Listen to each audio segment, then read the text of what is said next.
اب سوال ہے کہ نماز کے دوران قاعدہ میں درود ابراہیمی پڑھتے ہوئے لفظ سیدنا کا اضافہ کرنا کیسا ہے؟ کیونکہ اکثر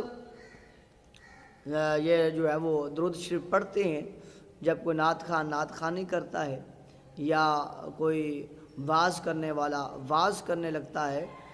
تو وہ یہ کہتا ہے کہ درود شریف پڑھ لیجئے، تو سارے بلند آواز سے پڑھتے ہیں اللہم صلی علی سیدنا و مولانا محمد و بارک وسلم وصلو علیہ۔ یہ مشہور زمانہ درود پاک پڑھا جاتا ہے، تو لہٰذا پھر عادت بن جاتی ہے۔ تو جب نماز میں بھی کوئی بندہ جو ہے وہ پڑھ رہا ہوتا ہے درود ابراہیمی اللہم صلی علی محمد و علی آل محمد کما صلیت علی ابراہیم و علی آل ابراہیم انک